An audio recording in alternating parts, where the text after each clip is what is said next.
प्रिय विद्यार्थियों, ये पाठ्यपुस्तक के प्रथम प्रश्न पत्र समाजशास्त्र का परिचय के अंतर्गत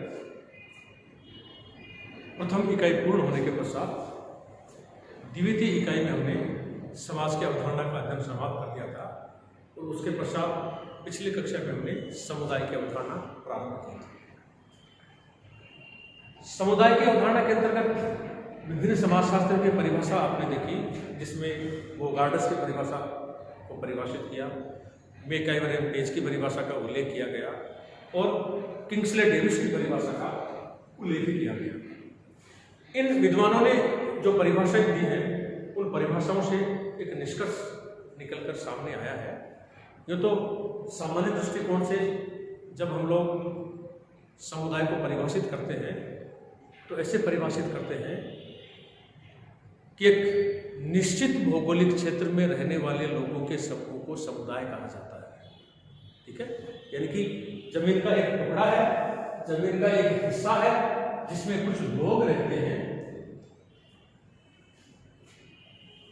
जमीन का एक टुकड़ा है यानी कि निश्चित भौगोलिक क्षेत्र का मतलब है उसकी सीमा की जानकारी लोगों को है, उसका एक सीमांकन है, सीमा ज्ञान है कि एक समूह है जो कि इस भौगोलिक क्षेत्र में रह रहा है। ठीक है, तो सामान्य दृष्टिकोण से इस प्रकार से समुदाय को परिभाषित किया जाता है कि एक निश्चित भौगोलिक क्षेत्र में रहने वाले लोगों के समूह को समुदाय कहा जाता है।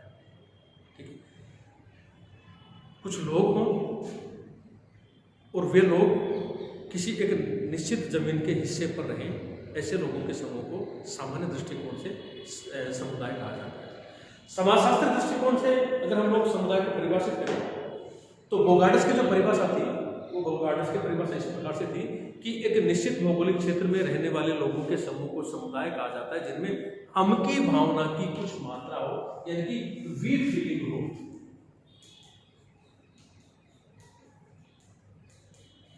हम की भावना से तात्पर्य वे लोग, सभी लोग अपने आप को उस समुदाय का सदस्य समझें, अपने निजी स्वार्थ की बजाय उस समुदाय या समूह के लोगों के स्वार्थ को अधिक महत्व प्रदान करें, एक दूसरे के हितों और अहितों में काम आए, इस प्रकार की भावना को उनकी भावना कहा जाता है। तो बोगार्ड किसकी परिभाषा है, यानी कि ऐसा सामाजिक समूह है जो कि निश्चित भौगोलिक क्षेत्र में रहता है और जिसमें हम की भावना होती है, ऐसे लोगों के समूह को समुदाय कहा जाता है। ऐसा बोगार्ड का कहना है। दूसरी परिभाषा मैकआइवर पेज की परिभाषा थी, जिसमें उसका कहना था कि जब कोई समूह छोटा या बड़ा यानी कि सदस्यों की संख्या कम या ज्यादा हो सकती है, इस प्रकार साथ साथ रहते हैं कि ये इस या उस हित में हिस्सेदार न होकर सामान्य जीवन की मूल परिस्थितियों में भाग लेते हैं, उस समूह को समुदाय कहा जाता है। यानी कि एक दूसरे में जैसे भी परिस्थिति होती है समुदाय के लोगों में, समूह के लोगों में, सभी लोग एक दूसरे के काम आते हैं, ऐसे लोगों के समूह को समुदाय कहा जाता है। उन्होंने कहा कि लघु समूह, समूह छोटा या बड़ा यानी कि सदस्यों की संख्या कम या ज्यादा होती है। ठीक है, इसी प्रकार से किंग्सले डेविस ने अपनी पुस्तक ह्यूमन सोसाइटी में समुदाय को परिभाषित किया और कहा कि समुदाय सबसे लघु क्षेत्रीय समूह है जिसमें सामाजिक जीवन के सभी पहलू आ जाते हैं। यानी कि एक लघु छोटा यानी कि सदस्यों की संख्या कम और एक क्षेत्रीय समूह है जिसमें सामाजिक जीवन के सभी पहलू आ जाते हैं, सामाजिक जीवन के सभी पहलू सम्मिलित किए जाते हैं। यानी कि एक समाज में जो पहलू, जो विशेषताएं देखने को मिलती हैं, वो सारी की सारी विशेषताएं एक लघु और क्षेत्रीय समूह के लोगों में देखने को मिलती हैं, जो कि एक निश्चित भौगोलिक क्षेत्र में रहता है। उसको किंग्सले डेविस ने अपने पुस्तक ह्यूमन सोसाइटी में समुदाय कहा। और इन सब परिभाषाओं की जब हमने निष्कर्ष निकालने की कोशिश की तो उसका निष्कर्ष इस प्रकार से निकाला था कि ये जो परिभाषा है उनका जब हम अवलोकन करते हैं तो ये निष्कर्ष निकल कर आते हैं कि समुदाय एक निश्चित भौगोलिक क्षेत्र में रहने वाले लोगों के समूह को, समूह छोटा या बड़ा हो सकता है, सदस्यों की संख्या कम या ज्यादा हो सकती है। ठीक है, एक निश्चित भौगोलिक क्षेत्र में रहने वाले लोगों के समूह को जिसमें हम की भावना की कुछ मात्रा हो। ठीक है, दूसरा जो कि सामान्य हितों में एक दूसरे के काम आए।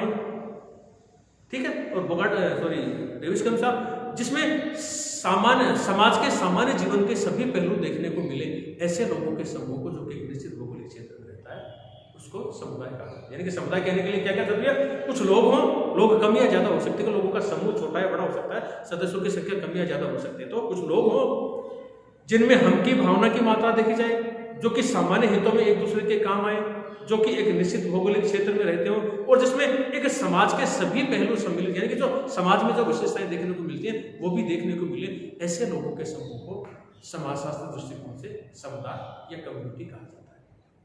नेक्स्ट, उस समूह या समुदाय का एक विशिष्ट नाम होता है। जैसे मैंने पिछली कक्षा में बात की थी, कोई कै समुदाय हो सकता है, कोई कै समुदाय हो सकता है। ठीक है, ये तो बात होगी कि कुछ लोग हों, समूह छोटा या बड़ा हो सकता है, सदस्यों की संख्या कम या ज्यादा हो सकती है, जिनमें हम की भावना हो, जो समान हितों में एक दूसरे के काम आए। ठीक है, नेक्स्ट, जिसमें समाज में जो विशेषताएं देखने को मिलती है वो सारी की सारी विशेषताएं देखने को मिलती हैं, मिले, जो एक निश्चित भौगोलिक क्षेत्र में रहते हो, जिसका एक विशिष्ट नाम होता है और एक समुदाय की सीमा दूसरे समुदाय से पृथक होती है। ऐसी जानकारी उस समुदाय के लोगों को होनी चाहिए। ऐसी विशेषताएं हमको जहां पर देखने को मिलते हैं, उस लोगों के समूह को हम लोग समुदाय कहते हैं। ये सारी बातें हम पिछली क्लास में कर चुके हैं। आज हम समुदाय के तत्वों की बात करेंगे, एलिमेंट्स ऑफ कम्युनिटी, यानी कि किन किन बातों से मिलकर समाज का निर्माण होता है, समुदाय का निर्माण होता है। पहला, समुदाय का सबसे महत्वपूर्ण तत्व है, जो कि इसकी परिभाषाओं का, जिसका उल्लेख हमने इसकी परिभाषाओं में भी किया था, कहा था कि एक निश्चित भौगोलिक क्षेत्र में रहने वाले लोगों के समूह को समुदाय कहा जाता है। एक निश्चित भूभाग हो, यानी कि एक जमीन का टुकड़ा हो, निश्चित हो, यानी कि जिसकी सीमा अंकित हो, और इस सीमा के बारे में इस समुदाय के लोगों को जानकारी होनी चाहिए और दूसरे समुदाय के लोगों को भी जानकारी होनी चाहिए कि ये समुदाय हमसे पृथक समुदाय है। हमने इस प्रकार से आपको परिभाषित समझाने की कोशिश की थी कि ये कै समुदाय है और ये ख समुदाय है। इसके सदस्य ए से लेकर जेड तक है, इसके सदस्य एफ से लेकर अंक तक है। ठीक है, निश्चित भौगोलिक क्षेत्र है जिसमें कुछ लोग रह रहे हैं, इन लोगों में हम की भावना है, ये विशेषताएं इधर भी देखने को मिलती है। ठीक है, और जो सामान्य हितों में एक दूसरे के काम आते हैं, और जो समाज में जो विशेषताएं देखने को मिलती है, वो सारी सारी विशेषताएं इन समुदायों में हमको देखने को मिलती है, जिनका एक विशिष्ट नाम है। ये समुदाय है, एक समुदाय है। ठीक है, इस समुदाय के सदस्यों को पता है कि हमारे समुदाय की सीमा यहाँ तक है, उसके पश्चात दूसरा समुदाय प्रारंभ हो जाता है। इस समुदाय के सदस्यों को पता है कि हमारे समुदाय की सीमा यहाँ तक है और उसके पश्चात दूसरा समुदाय प्रारंभ हो जाता है। ये जानकारी इस समुदाय के सदस्यों को है, ये जानकारी इस समुदाय के सदस्यों को है। तो ऐसी विशेषताएं हमको जहाँ देखने को मिलती है, उसको समुदाय कहा जाता है। तो समुदाय का सबसे महत्वपूर्ण अंग रहता है, तो एलिमेंट है, वह एक निश्चित भूभाग, यानी कि एक सामाजिक समूह है, लोगों का समूह है, छोटा या बड़ा, उसको रहने के लिए एक निश्चित स्थान चाहिए, भूभाग चाहिए। निश्चित भूभाग या स्थान की जहां तक बात है, यहां पर भूभाग का भौगोलिक अर्थ महत्वपूर्ण है, ना कि सामाजिक सांस्कृतिक अर्थ। जब हम समाज के उदाहरण की बात कर रहे थे, वहां पर भी समाज की विशेषताओं के अंतर्गत हमने देखा था कि समाज की विशेषताओं में एक भूभाग या स्थान होता है। लेकिन जब समाज की विशेषताओं में हमने भूभाग या स्थान की बात की थी, तो वहां पर उस भूभाग या स्थान का सामाजिक सांस्कृतिक अर्थ महत्वपूर्ण था, ना कि भौगोलिक अर्थ महत्वपूर्ण, क्योंकि समाज एक अमूर्त अवधारणा है, वे उस जमीन से लगाव महसूस करते हैं। जबकि यहाँ पर निश्चित भूभाग या स्थान का भौगोलिक अर्थ महत्वपूर्ण है, ना कि सामाजिक सांस्कृतिक अर्थ महत्वपूर्ण, यानी कि भूभाग या स्थान से मतलब एक जमीन का, इस पर समाज के लोग रहे, तो समुदाय के लोग रहे, तो ये समुदाय का एक महत्वपूर्ण तत्व है। दूसरा इसका जो तत्व है विशिष्ट नाम, यानी कि प्रत्येक समुदाय का एक विशिष्ट नाम होता है। जैसे हमने कहा ये कै समुदाय है, ये ख समुदाय है, क्योंकि एक नाम से ही किसी समुदाय की पहचान होती है कि अमुक स्थान पर, स्थान से मतलब किसी जमीन के टुकड़े पर कुछ लोग रह रहे हैं जिसका नाम कै है, या कोई ढाणी हो सकती है, कोई कॉलोनी हो सकती है, कोई छोटा फला हो सकता है। ठीक है, तो प्रत्येक समुदाय का एक विशिष्ट नाम होता है, उसी नाम के माध्यम से उस समुदाय की पहचान होती है। विशिष्ट नाम के द्वारा अन्य समुदाय के सदस्य भी उन्हें पहचानते हैं, यानी कि कै समुदाय के लोग जो है इस समुदाय को किस नाम से पहचानेंगे कि ये कै समुदाय और उसमें सदस्य ये कै समुदाय के लोग ख समुदाय को इस नाम से जानेंगे कि ये ख समुदाय है और जिसके सदस्य ऐसे लेकर, यानी कि इस नाम से, इस विशिष्ट नाम से उस समुदाय की पहचान होती है। समुदाय के नाम का महत्व वैसा ही है जैसा किसी व्यक्ति, समाज, ग्राम, देश, राज्य या राष्ट्र का होता है। समुदाय का जो नाम है उतना ही महत्व है समुदाय के नाम का जितना एक व्यक्ति के नाम का होता है, एक शहर के नाम का होता है, एक राज्य के नाम का होता है, एक राष्ट्र के नाम का होता है, क्योंकि उसी नाम से उनकी पहचान है। अगला जो तत्व है समुदाय का, वह है मनुष्यों का समूह है, ग्रुप ऑफ ह्यूमन। क्योंकि बिना मनुष्यों के तो समुदाय का निर्माण होता नहीं है। समाज में भी लोगों का होना जरूरी है, सामाजिक समूह में भी लोगों का होना जरूरी है, और समुदाय में भी लोगों का होना जरूरी है। तो जो समुदाय है वो लोगों का एक समूह है। यह समूह छोटा या बड़ा हो सकता है। छोटा या बड़ा से तात्पर्य सदस्यों की संख्या कम या ज्यादा हो सकती है, यानी कि लोगों से मिलकर ही समुदाय का निर्माण होता है, बिना लोगों के किसी समुदाय का निर्माण नहीं हो सकता। अगली जो विषय तत्व है कम्युनिटी का, वह सामुदायिक भावना, कम्युनिटी फीलिंग, जिसको हम लोग हम की भावना कह रहे हैं। यानी कि जो समुदाय के लोग हैं, वे समुदाय के लोग अपने समुदाय से लगाव रखें, अपने निजी हितों की बजाय संपूर्ण समूह के, संपूर्ण समुदाय के हितों को ज्यादा तवज्जो दें, ज्यादा महत्व दें। ठीक है, समूह या समुदाय की सुरक्षा के लिए अपने निजी हितों को त्याग दें और अपने समूह या समुदाय की रक्षा के लिए अपना प्राण न्यौछावर करने पड़े, उसके लिए भी तैयार हैं। इस प्रकार की भावना को हम की भावना, इस प्रकार की भावना को समुदाय भावना, यानी कि समुदाय के लोग अपने समुदाय से आत्मिक लगाव रखें, एक भावनात्मक लगाव रखें, एक दूसरे के काम आए विपरीत परिस्थितियों में अपने निजी स्वार्थ के बजाय समूह के, समुदाय के हितों को ज्यादा महत्व प्रदान करें। इस प्रकार की भावना को सामुदायिक भावना कहा जाता है। और एक समुदाय में इस प्रकार की भावना देखने को मिलती है। और अगर इस प्रकार की सामुदायिक भावना हमको समुदाय में देखने को नहीं मिलेगी तो हम समाजशास्त्र दृष्टिकोण से उसको समुदाय नहीं कहेंगे, वो कोई भीड़ हो सकती है, वो कोई समूह हो सकता है। अगला जो तत्व है समुदाय का, है समानताओं का क्षेत्र। इससे तात्पर्य है कि समाज में, समुदाय में अनेक प्रकार की समानताएं देखने को मिलती हैं और अनेक प्रकार की समानताओं से तात्पर्य है कि जिस प्रकार की मान्यताएं हैं, जिस प्रकार के प्रचलन हैं, जिस प्रकार की संस्कृतियां हैं, जिस प्रकार के व्रत त्योहार हैं, आदतें हैं, रूढ़ियां हैं, प्रथाएं हैं, परंपराएं हैं, वो एक समुदाय में एक जैसी ही मान्यताएं, एक जैसी ही प्रथाएं, एक जैसी ही रूढ़ियां, एक प्रकार की एक जैसी ही संस्कृतियां देखने को मिलती है। इसलिए कहते हैं कि किसी समुदाय में एक जैसी समानताएं होती है, समुदाय समानताओं का क्षेत्र होते हैं। इसमें क्या होता है कि आर्थिक, सामाजिक, सांस्कृतिक, धर्म, विचार, कानून, न्याय, संपत्ति, आदतें आदि में समानता पाई जाती है।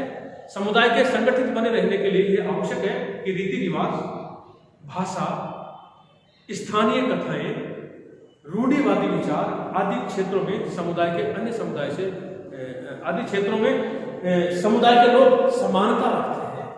ये समानताएं एक समुदाय को अन्य समुदाय से विशिष्ट और भिन्न बनाती है। यानी कि इस समुदाय में जो मान्यताएं हैं, जो रीति रिवाज है, जो भाषा है, जो कल्चर है वहां की, वो सब लोग उसमें विश्वास करते हैं। इस समुदाय की समानताएं अलग हो सकती है, इसकी भाषा, इसके रीति रिवाज, इसकी संस्कृति भिन्न हो सकती है, क्योंकि ये जो विशेषताएं हैं समुदाय की, भाषा, रीति रिवाज, संस्कार, प्रथाएं, रूढ़ियां, ये एक समुदाय को दूसरे समुदाय से पृथक करते हैं। यानी कि एक समुदाय समानताओं का क्षेत्र है, उसमें जो भी चलन है, जो भी प्रथाएं, रूढ़ियां, संस्कृतियां एक जैसी होती है, इसलिए हम कहते हैं कि समुदाय समानताओं के क्षेत्र है। नेक्स्ट, सामान्य जीवन। सामान्य जीवन, कॉमन लाइफ से तात्पर्य एक समुदाय के सदस्यों का जीवन एक जैसा होता है, उनमें उनके जीवन की जो विशेषताएं हैं वो एक जैसी होती है। यानी कि व्यक्ति जन्म से लेकर मृत्यु तक अपना जीवन व्यतीत करता है। समुदाय के सदस्यों की जीवन शैली एक समान होती है, यानी कि एक ही समुदाय में व्यक्ति जन्म लेता है, इसी में वह मृत्यु को प्राप्त होता है। तो जो भी जीवन शैली है एक समुदाय के लोगों की, के समुदाय से ए शैली में जेड करें, एक ही जीवन शैली जेड की जीवन शैली से समान है, बी की जीवन शैली एक्स की जीवन शैली से समान है। तो सामान्य जीवन एक समुदाय के सदस्यों का होता है। अगला जो इसका तत्व है, एलिमेंट है स्थान का स्थायित्व। और स्थान के स्थायित्व से तात्पर्य समुदाय का निश्चित भूभाग होता है। समुदाय कोई अस्थायी सामाजिक संगठन नहीं है, यह अन्य सामाजिक संगठनों की तुलना में समुदाय स्थान के आधार पर स्थायी होता है। यानी कि यह नहीं है कि कुछ समय के लिए समुदाय रहने के लिए जरूरी है कि वह समूह है जो कि एक निश्चित भौगोलिक क्षेत्र में रहता है वो स्थायी रूप से रहे लंबे समय तक रहे। ये नहीं है कि कुछ समय के लिए यहाँ के दूसरे दिन या तीसरे दिन या पांचवें दिन, महीने के बाद उठकर दूसरे स्थान पर चले गए, वे भूमखंड हो सकते हैं, वो समुदाय उसको नहीं कहा जाएगा। समुदाय कहने के लिए जरूरी है कि वो जो जमीन का टुकड़ा है जिस पर वे लोग रहे वो लंबे समय तक उस स्थान पर बने रहे, इसलिए कहा जाता है कि स्थान का एक स्थायित्व होता है समुदाय में। तो ये समुदाय कहने के लिए ये सारी बातों का होना जरूरी था।